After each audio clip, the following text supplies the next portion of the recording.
Olá, caros alunos, vamos iniciar mais um encontro com a filosofia. Então, a gente vai ver agora essa nossa nova aula, né, falando um pouco sobre a escolástica, né, a filosofia das escolas cristãs, né. A gente vai entender um pouco como foi desenvolvida essa doutrina escolástica, quem é o principal representante dela, qual foi o ponto positivo que ela se desenvolveu naquela época, na Idade Média, né, que foi um período medieval que se desenvolveu, e a partir daí ela começou a transformar as escolas cristãs, já que ela estava apurando, né, uma filosofia voltada para realmente para questões religiosas. E a escolástica praticamente foi uma corrente de escolas que desenvolveu várias áreas de conhecimento naqueles meados. Como falei, né, a escolástica, né, a relação entre a crença e a razão é um dos principais temas da filosofia escolástica, da qual Tomás de Aquino é o maior representante dessa corrente. A escolástica e a filosofia das escolas cristãs. No período da Baixa Idade Média, entre o século IX ao século XV, a Igreja se desenvolvia iniciativamente pelas questões educacionais mais importantes da Europa. Então, a partir desse momento, surgindo assim as primeiras escolas cristãs que foram organizadas no interior das igrejas ou também de catedrais, né? E nesse sentido, as escolas tinham o objetivo de formar aspirantes, né, à vida religiosa, ou seja, eles estavam desenvolvendo aqueles jovens para que eles pudessem seguir essa vida religiosa. O ensino era constituído por diversos conteúdos: gramática, lógica, retórica, geometria, aritmética, astronomia, música e princípios da própria questão dos manuscritos bíblicos e do cristianismo. A partir daí, o ensino das escolas contribuíram para uma continuidade das reflexões filosóficas, né, despertadas pela patrística, que a gente vimos na aula anterior, né, outra corrente muito importante de Santo Agostinho. E a escolástica, essa filosofia ensinava nessas escolas, ensinava esses conteúdos que era direcionado para que os jovens ou o indivíduo ou o sujeito pudesse desenvolver esse conhecimento, mas tudo voltado para questões cristãs.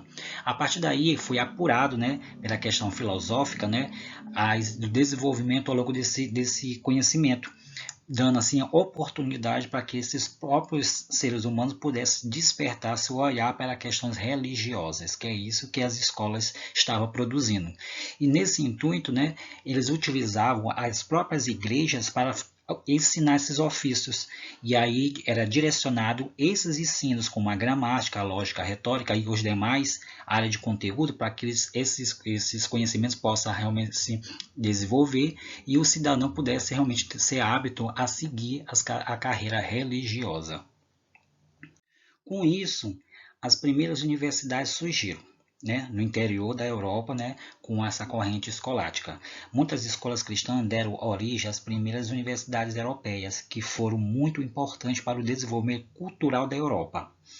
Essas universidades europeias mais antigas foram fundadas no século IX ao século XII. Desculpa, século XI ao século XII, principalmente ao redor das escolas das igrejas, né? A partir daí, essas universidades como Bolonha, né, da Itália, 1088, Universidade de Oxford na Inglaterra, 1096, e a Universidade de Paris na França, 1170, né? Foram uma das universidades mais antigas que desenvolveram, né, esse ensino, né, da escolástica, e também tratando assim sobre as questões da reflexão filosófica que era essa corrente tratava.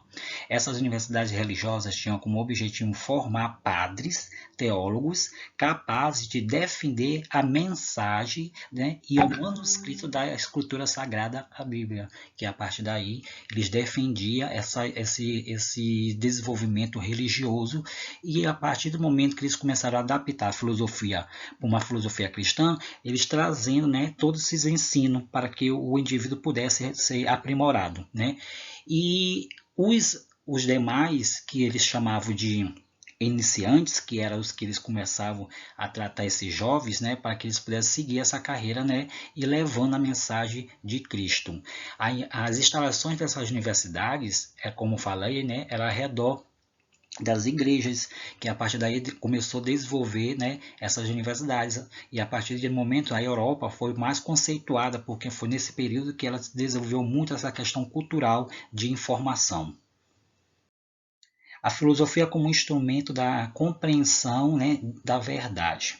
Nessa etapa, a filosofia da escolástica, essa grande doutrina corrente, estava subordinada à tradição religiosa cristã, que ainda determinava o que seria investigado, né? A partir desse momento, o cristianismo, a verdade divina, já havia sido revelada ao homem, que estava escrita realmente nos manuscritos bíblicos. E a filosofia seria um instrumento utilizado para aproximar esses homens dessa verdade revelada, para que isso pudesse realmente compreender, né, melhor o desenvolvimento desse conhecimento. Nesse contexto, a escolástica, né, deu continuidade a essa filosofia cristã, já iniciada lá na patrística que a gente vimos, né? Ela foi elaborando, né, diferentes argumentos em defesa da fé, ganhando grandes adeptos e também polêmicas de debates, porque eles defendiam que a razão e a fé poderia realmente estar associado a esse ser humano que estava sendo desenvolvido naqueles primeiros momentos. As polêmicas da corrente escolástica. Como foram essas principais polêmicas, como citei agora para vocês? Primeiro, qual o caminho que nós devemos seguir para compreender e justificar as crenças da fé? Envolvido a dialéticos e antidialéticos. O que significa esse dialético e antidialético que são envolvidos?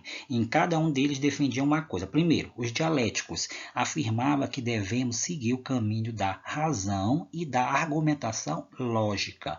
Já os antidialéticos defendiam que a fé era suficiente e não precisaria de argumentos lógicos para defender a doutrina cristã. Ou seja, a Elis não queria realmente a religião, né? Ou seja, a fé junto com a razão. Por isso que criou esses dois envolvidos. O dialético seria realmente a razão e o antidialético seria realmente a doutrina cristã, que não queria realmente que a razão pudesse estar associada à fé. Já na outra polêmica, temos os conceitos universais existentes ou são apenas nomes para representar as coisas. Temos os envolvidos realistas e nominalistas. Primeiro, os realistas. Os realistas afirmavam que os conceitos gerais existem independentemente das coisas particulares. O que seria isso? Aqueles que são visíveis. E se as coisas particulares visíveis morressem, os conceitos gerais continuariam existindo. Já os nominalistas defendiam que o conceito universal são apenas palavras criadas para representar algo, alguma coisa, ou seja, seres ou apenas nomes, e esses nomes não teria realidade fora do pensamento. A partir daí, né, temos as polêmicas e temos os envolvidos e cada um pensamento que defendia cada um desses envolvidos. Por isso que foi criada essa polêmica, né, da escolástica. Então, na próxima aula a gente vai ver um pouco ainda sobre a escolástica, o significado dela, como foi o surgimento dessa doutrina, qual era o objetivo dela, a busca realmente pela filosofia cristã, porque o ensino e o conhecimento era aprimorado entre a razão e a fé, e também vamos ver um pouco sobre esse grande defensor dessa doutrina escolástica que é Tomás de Aquino. Então, até a próxima, fica com Deus, fica fechando com essa grande palavra aí, vida.